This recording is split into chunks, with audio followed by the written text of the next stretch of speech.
અને દમણ પ્રદેશ ના ભારતીય જનતા પાર્ટીના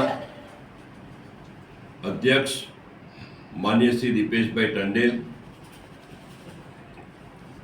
દીવ અને દમણ લોકસભાના અમારા ચોથી વખતના ઉમેદવાર અને 3 વખતના સાંસદ, સંપૂર્ણ દીવ દમણમાં 21 મંડળના તમામ નાગરિકોનો જનસંપર્ક ડોર ટુ ડોર કરીને આજે જ્યારે ચૂંટણી પ્રચારનો છેલ્લો દિવસ અને આખરી મિનિટોમાં જ્યારે લાલુભાઈ આપણને જે વાત કરી છે અને ભવ્ય મતથી જીતવાના છે, ત્યારે કેટલીક સ્પષ્ટતા ફરીથી એક વખત દીવ દમણ દાદરા નગર હવેલીની જનતા સમક્ષ રજૂ કરું છું. સૌથી પહેલો મુદ્દો છે કે દાદરા નગર હવેલી, દીવ અને દમણ સંઘ પ્રદેશમાં જે ગેરકાયદેસર બાંધકામ જે છે, જેને કાયદામાં ગેરકાયદેસર બાંધકામ કહીએ છીએ, એવા ગેરકાયદેસર બાંધકામને નિયમિત કરવા માટે ગુજરાતની અંદર ઇમ્પેક્ટ ફીનો જે કાયદો લાવવામાં આવેલો, એ મુજબનો ઇમ્પેક્ટ ફીનો કાયદો આપણા સંઘ પ્રદેશમાં લાવવામાં આવશે, જેને કારણે કોઈ પણ મકાન હવે તૂટતા હશે તો તે અટકશે. ખાસ કરીને એમાં ઔદ્યોગિક એકમમાં કામ કરતા ચાલીઓને નિયમિત કરવાનો ભારતીય જનતા પાર્ટી તરફથી જનતા જો આ સંદેશો આપના મારફત હું આપું છું. બીજો મુદ્દો જે છે કે દીવના ગોગલા વિસ્તારમાં 100 થી વધુ મકાનો તોડવાની નોટિસ જે આપવામાં આવી છે, ત્યાં એક પણ મકાન ન તૂટે એના માટે અમે જરૂરી કાર્યવાહી કરી છે અને મકાન તૂટવાના નથી.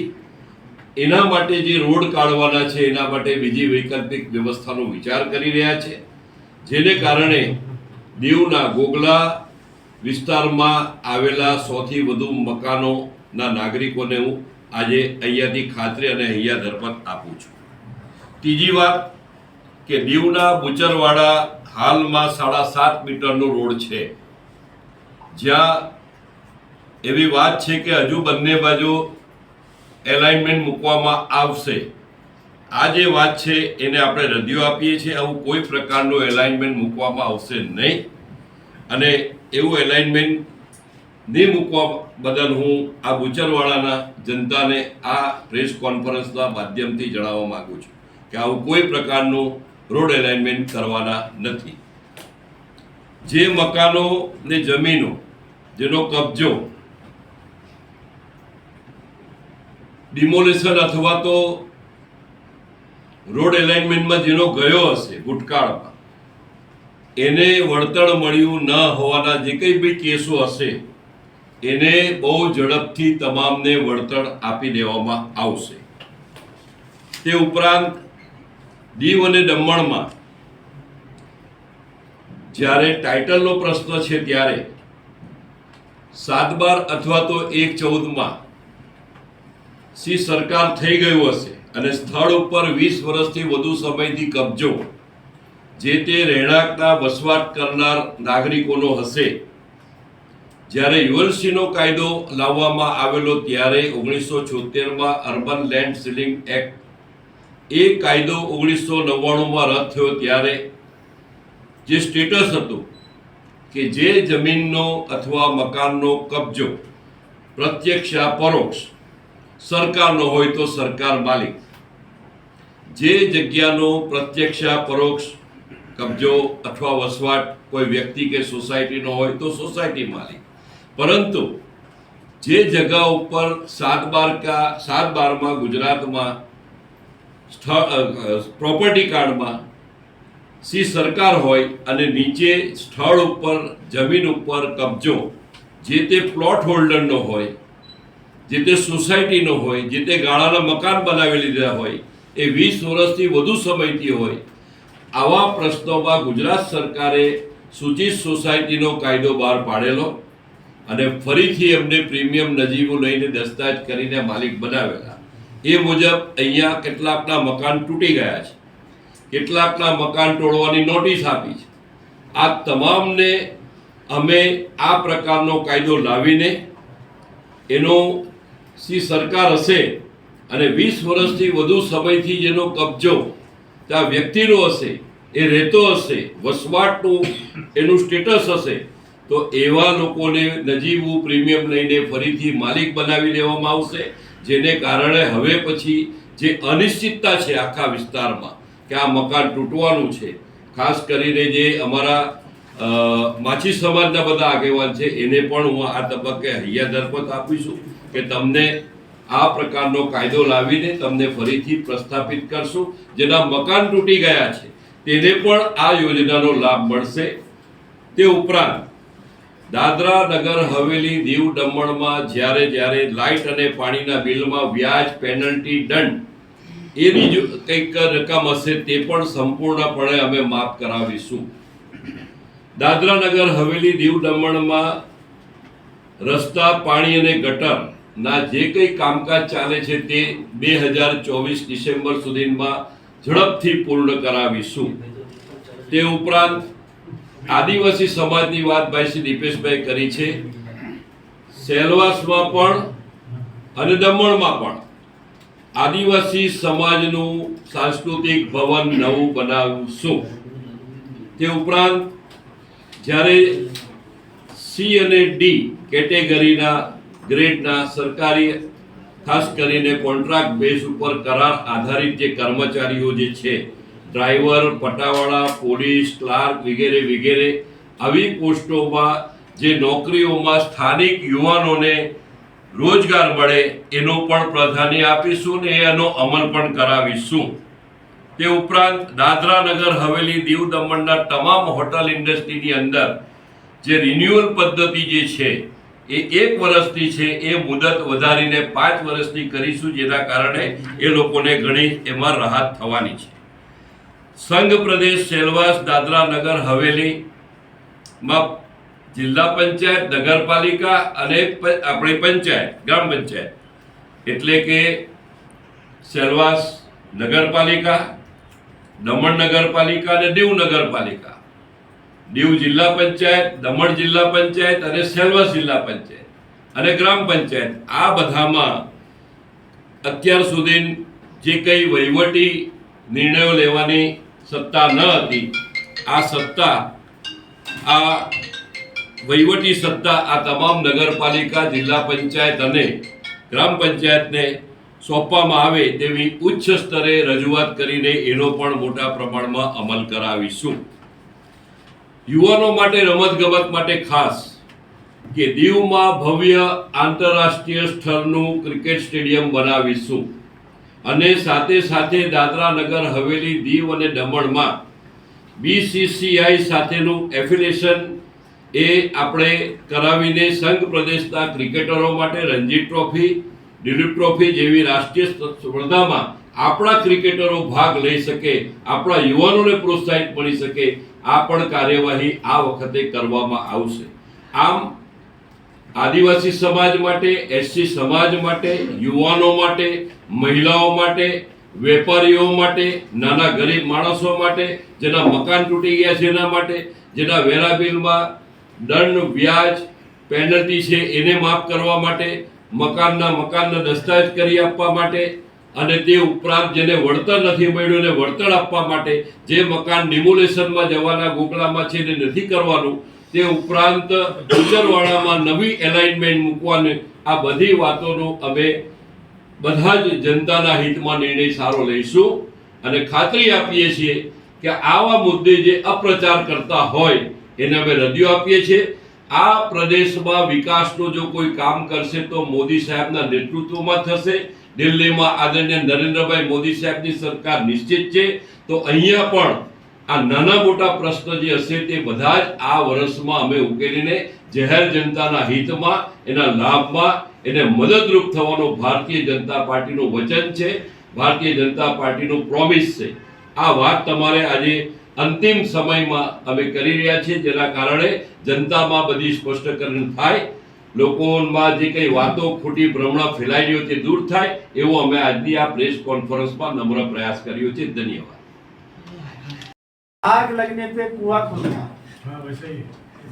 आग लगने पर कुआं खोदने का तात्पर्य है, आपने अभी कहा कि जिनके कब्जे में जमीन है 20 साल से, गुजरात मॉडल पे उसको यहाँ पे नियमित किया जाएगा। उसी मकान, उसी जमीन जो रहता है उसको कागज दिए जाएंगे। आपने कहा कि अगर सोसाइटी का कब्जा है तो सोसाइटी को उसका हक दिया जाएगा। आपको पता है मोदी साहब, पिछले 1.5 साल से सोसाइटियों को रजिस्ट्रेशन में मिलने वाली रियायत खत्म हो चुकी है। सोसाइटी के दस्तावेज सिर्फ 100 रुपए के स्टाम्प पेपर पे बनते थे, आज उसका 5% लागू कर दिया है। ये आपकी सरकार ने किया है।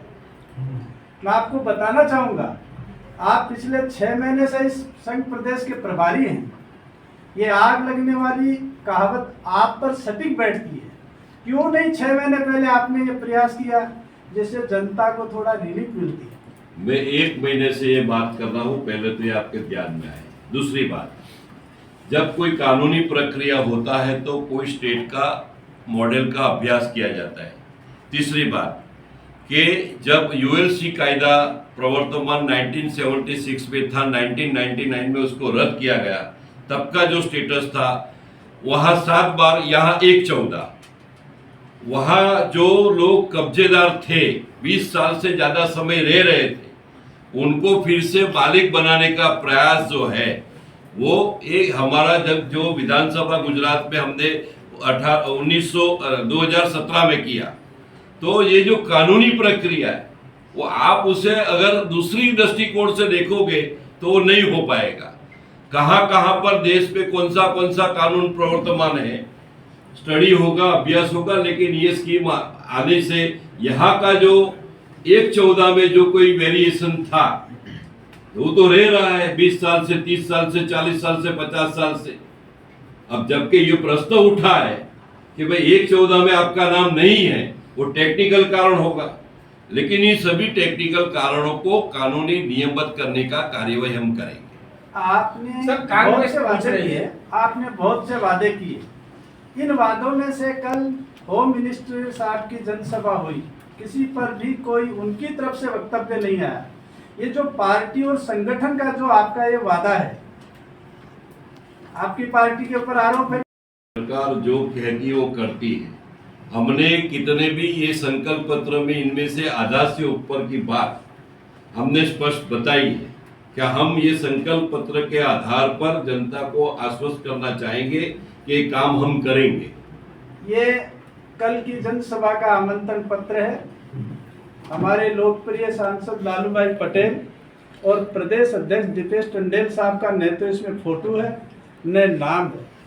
कहीं जानबूझकर लालू भाई के साथ अन्याय तो नहीं। वो तो आप जैसी सोच सर, ऐसी आपका बात आमंत्रण है, मेरा जैसा नहीं सर। नहीं, आपका वो भारतीय जनता पार्टी के राष्ट्रीय नेता है, सब लोग फोटो है अंदर, वो देखना इसमें चाहिए। लालू भाई का कहीं भी नाम नहीं, नहीं भाई, है। ये और मैं बात- लालू भाई का चाहता हूँ। अरे मुझे भाई, जो मकान टूटे हैं तो सरकार में आएगी आपकी, तो क्या उनको मुआवजा दिया जाएगा?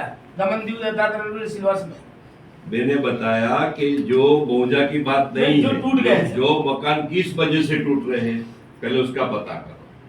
जो टेक्निकल हमारे साथ यहाँ पर हुआ, यानी कि 20, 30, 40 साल, 50 साल पहले 1/14 में उनका नाम किसी वजह से नहीं आया, समझ रहे हो ने, लेकिन वो 50 साल से रह रहा है। अब वो टेक्निकल कारण क्या है उस विषय में हम नहीं पढ़ना चाहते। जो 20, 30, 40 साल से जिनका कब्जा है और किसी न किसी वजह से 1/14 में उसका नाम नहीं है, तो उनको किस तरह वापस दस्तावेज सरकार का नाम आ चुका है अभी तो सी सरकार उनको दस्तावेज कर से फिर से मालिक बनाएगी। जिस तरह यूएलसी के कायदा में सूचित सोसाइटी में गुजरात सरकार ने किया, वही पैटर्न यही मॉडल पर हम यहाँ लागू करने जा रहे हैं। सर, आपने कहा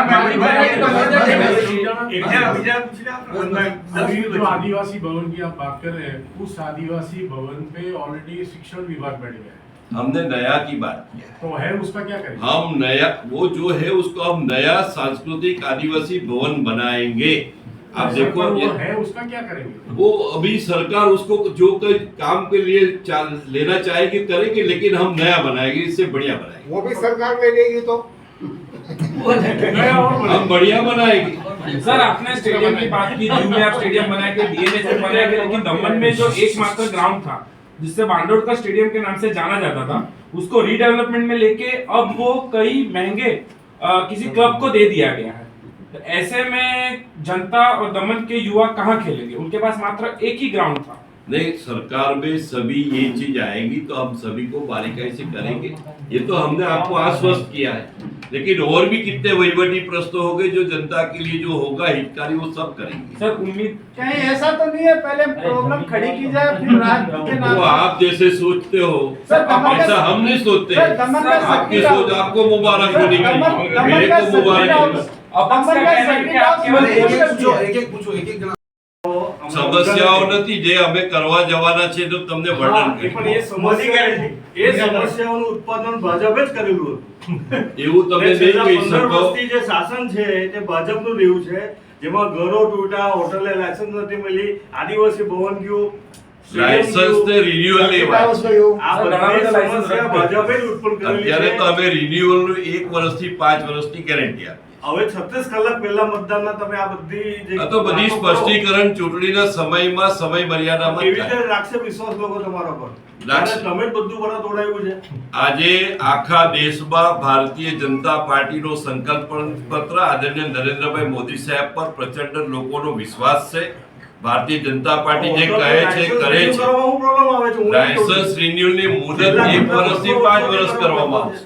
साहब તમે आपका मुकाबला किसके साथ है? टूरिज्म हाँ, डिपार्टमेंट- आपका मुकाबला कांग्रेस उम्मीदवार से है या निर्दलीय से? अभी तो हमारे सामने जो खड़े हैं उसके सामने है, आप जो आपको मालूम है। हमारे सामने जो खड़े उसके सबके सामने हमारा मुकाबला। सर आपने घर टूट जाएंगे उसके लिए बोला कि टूटने नहीं देंगे या रिन्यूअल 1 से 5 करेंगे, लेकिन जो बार एंड रेस्टोरेंट के लाइसेंस रिन्यू नहीं किए कर रहे हैं, कुछ को बंद कर दिया गया है, जो ऑलरेडी घर टूट गए हैं, उन पे आप कैसे कार्रवाई? देखिए, पहले मैंने बताया कि 1/14 में सी सरकार है, थर्ड पे 20 साल से ज्यादा समय से जिनका वसवाट है यानी रहते हैं, उनकी योजना है। सर जो टूटे क्या उनको नया बना के वो दिया जाएगा? जो 1/14 के बारे में सी सरकार है उनका टूटा है, उनको भी हम दस्तावेज करके मालिक बनाएंगे।